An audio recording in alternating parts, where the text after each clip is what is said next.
सभी किसान भाइयों का स्वागत है एक और नई वीडियो में। तो किसान भाइयों, आज इस वीडियो में बात करेंगे कि वायरस जो टमाटर की खेती में लगता है, ये देखिए जो ये पौधा ये वायरस ग्रस्त है। इस वक्त हमारा इसमें संक्रमण जो है लग चुका है। ये देखिए किस प्रकार के इसके पौधे के तने हैं, पत्ते हैं, टहनियाँ हैं या फ्लावरिंग है, वो किस प्रकार की इस पौधे की हमारी शेप बन चुकी है। आप यहाँ पे भी देख सकते हैं। इसको लगने से पहले इसका रोकथाम कैसे करें और इसके लिए क्या मेडिसिन है, किन बातों का ध्यान रखना चाहिए, 100% वर्किंग मैं आपको बताऊँगा। अगर वीडियो अच्छी लगे लाइक करना, चैनल को सब्सक्राइब करना और कमेंट जरूर करना। और इसी प्रकार की बड़ी से बड़ी वीडियो हमेशा मैं आपके लिए लेकर आता रहता हूँ।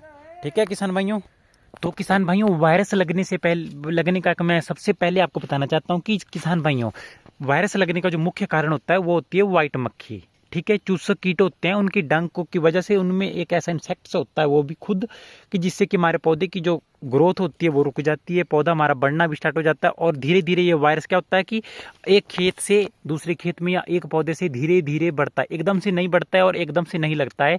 जब आप टमाटर के पौधे लगाते हैं उसके बाद जब पौधे में फ्लावरिंग होने लग जाए उसके बाद ये लगता है। और इसके दो मुख्य कारण आपको बताया, एक पहला हो गया हमारा चूसक कीट व्हाइट मक्खी की वजह से लगता है, और इसके पश्चात हो गया हमारा किसान भाइयों जिन भी खेत में आपके पानी रुकता हो या दलदली मिट्टी हो, मतलब आप मान सकते हो कि जिस जमीन में पानी ज़्यादा खड़ता हो, मतलब जो पानी को सोख नहीं पाती मिट्टी, उस खेत में कभी भी टमाटर की खेती नहीं करनी चाहिए। ठीक है, उस खेती में सबसे ज़्यादा लगता है क्योंकि उस खेती में नमीपन होता है। मेरा बोलने का मतलब है कि जिस खेत में पानी रुकता है, नमीपन होती है, उस खेत में जो ये कोकटा रोग भी बोल सकते हैं, इसको आप वायरस बोलते हैं, कोकटा टोकला जो भी बोलते हैं अपनी अपनी भाषा में। ठीक है, ये रोग उसी खेत में ज़्यादातर लगता है जिस खेत में आपकी नमीपन, मॉइस्चर ज़्यादा रहता है। मॉइस्चर की वजह से क्या होता है कि जड़ों में क्या होता है, नेमाटोड्स होते हैं, जीवाणु सूक्ष्म छोटे छोटे, वो पौधे की जड़ों पे अटैक करते हैं और जो पौधे की जड़ें होती है उसमें गांठें बन जाती है और पौधे को ऊपर को जो पोषक तत्व है वो पूरी तरह से नहीं आ पाते हैं और इस प्रकार से सिकुड़ने का कारण भी बन जाते हैं। और ये दो मुख्य कारण है, दोनों वजह से इसी प्रकार के पौधे के पत्तों की शेप बन जाती है, ना फ्लावरिंग लगती है या पौधा हमारा सूख जाता है।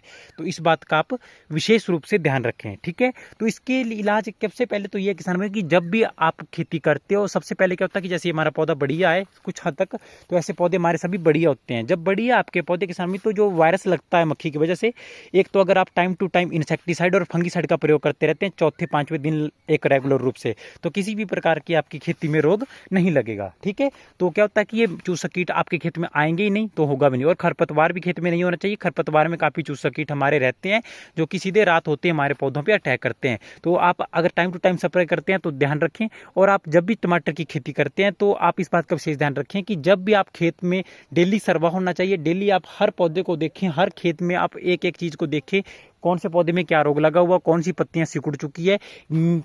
किसान की यही पहचान होती है कि उसे हर चीज का पता होता है कि किस टाइम कौन से पत्ता खराब हुआ, कौन सा पौधा खराब हुआ। तब आप एक सक्सेसफुल किसान बन सकते हैं, एक बढ़िया खेती कर सकते हैं, क्योंकि कुछ नियम रूल के हिसाब से आपको चलना पड़ सकता है इसके लिए। ठीक है, जब कोई भी पत्ते आपको दिखे कि एक पौधा इसके पत्ते सिकुड़ने स्टार्ट हो गए या हमारा तना जो इसकी ग्रोथ रुक चुकी है, तना हमारा पौधा वो बढ़ नहीं रहा है, तो उसी टाइम आपको उस पत्ते के क्या करना है, या तो अगर एक दो पौधा है उसको उखाड़ के फेंक दें। ठीक है, या उसके पत्ते काट दीजिए और उसी के साथ फंगीसाइड इंसेक्टिसाइड की स्प्रे कर दें और जल निकासी की व्यवस्था बढ़िया कर दें। अगर गर्मी में भी होता है, गर्मी में भी जल निकासी की व्यवस्था होनी चाहिए।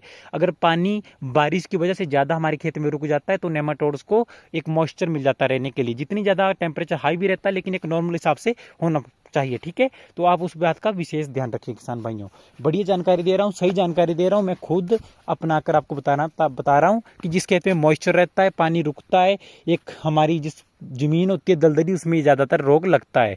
आपका खेत खुला हो, हवा लग रही हो, बिल्कुल क्लियर हो खेत, तो उसमें ये रोग लगेगा ही नहीं। टाइम टू टाइम स्प्रे करते हैं तो भी ये रोग लगेगा नहीं।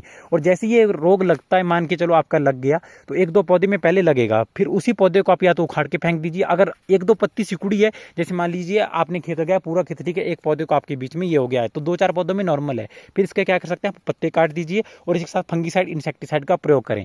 अगर तो ये पौधे का जो तना या टहनी नहीं निकलेगी, अगर तो ये बढ़िया आ रही है तो ठीक है, वरना इस पौधे को फेंक के साइड में करो और बड़ी स्प्रे करो और इसका कंट्रोल हो जाएगा। ठीक है, तो इन बातों का विशेष ध्यान रखें। इसके लिए आप फंगीसाइड और इंसेक्टिसाइड वही है फंगीसाइड। अगर इंसेक्टिसाइड का प्रयोग करना है तो किसान भाइयों दो तीन है, अलिका होगी हमारी, एक्तारा हो गई या शिवालिक की कंट्रोल होगी, इन्हीं का प्रयोग करता हूँ मैं। बाकी किसी प्रकार के इंसेक्टिसाइड का प्रयोग नहीं करता हूँ। बाकी फंगीसाइड है जो आप एंट्राकोल का प्रयोग कर सकते हो, सेफिलाइजर का प्रयोग कर सकते हो, सिक्सर का प्रयोग कर सकते हो, इसी प्रकार की बढ़िया बढ़िया आती है उनका आप प्रयोग कर सकते हैं। ठीक है, तो किसान भाई मिलते हैं किसी नई वीडियो में। आज की वीडियो में सिर्फ आपके लिए इतना ही जो मैंने आपको बताया। इन बातों का विशेष ध्यान रखें कि जब भी आप टमाटर की खेती करते हैं, पौधों को लगाते हैं, तो उसके बाद अगर आप टाइम टू टाइम स्प्रे करते रहते हैं, सभी बातों का विशेष रूप से ध्यान रखते हैं, तो आपका जो कोंकटा रोग है, ये उसको वायरस बोलते हैं, संक्रमण होता है हमारा मक्खी की वजह से लगता है, ये नहीं लगेगा और आपकी खेती बढ़िया होगी। अगर हमारी वीडियो अच्छी लगी है किसान भाइयों, शेयर जरूर करना अपने भाइयों को, और कोई भी मेंबरशिप लेना चाहता है, ज्वाइन करना चाहता है, चैनल को ज्वाइन कर सकता है, और ज़्यादा से ज़्यादा हमारी वीडियो को शेयर करें ताकि मेरे को भी मोटिवेशन मिले और मैं हमेशा आपके लिए बड़ी से बढ़िया वीडियो लेकर आता रहता हूं। जैसे ये पौधा है, इसमें अगर थोड़ा सा आपको दिखे कि ये पत्तियां सिकुड़नी स्टार्ट हो चुकी है, तो पत्तियां काट दीजिए या पौधे को उखाड़ के फेंक दीजिए ताकि आगे हमारा पौधा ना बढ़े। और फंगीसाइड इंसेक्टिसाइड का प्रयोग करें, और हवा क्रॉसिंग की बढ़िया जगह होनी चाहिए, खरपतवार नहीं होना चाहिए, और ज़्यादा हार्ड डोज का कभी भी प्रयोग ना करें। जब भी हम कभी क्या करते हैं कि किसी भी मेडिसिन चाहे इंसेक्टिसाइड या फंगीसाइड ओवरडोज कर देते हैं, तो भी इसी प्रकार की हमारे पौधे की स्ट्रक्चर बन जाता है। इस बात का आप विशेष ध्यान रखें। उससे कोई आपका पौधा जलेगा नहीं, लेकिन उसमें फ्लावरिंग गिर जाएगी और हमारा जो ये है ये हमारा खराब हो जाएगा, पौधा एक वायरस की टाइप में कंट्रोल हो जाएगा, क्योंकि उससे क्या होता है कि साइंटिफिक रिएक्शन होता है। ठीक है, तो इस बात का आप विशेष ध्यान रखें। तो किसान भाइयों मिलते हैं किसी नई वीडियो में। देखिए बढ़िया पौधे भी होते हैं, खराब भी होते हैं। खेती करने के लिए यही है कि सबसे बड़ी बात है कि जो खेती करना चाहता है, रेगुलर खेत में रहना पड़ेगा रात दिन, तभी खेती हो सकती है। एक एक चीज़ का ध्यान रखना पड़ेगा। जब बंदे को एक एक चीज़ का, एक एक पौधे का पता है कि यहाँ पे ये रोग लग रहा है, इस प्रकार का सिचुएशन है, इस पत्ते में इतना बड़ा, कितनी फ्लावरिंग पड़ी, सब चीज़ों का ध्यान रखेगा, तभी खेती सक्सेसफुल हो पाती है। वीडियो से सहमत है, लाइक करना, कमेंट जरूर करना। इसी प्रकार से मिलते हैं किसी नई वीडियो में। ठीक है किसान भाइयों, जय हो।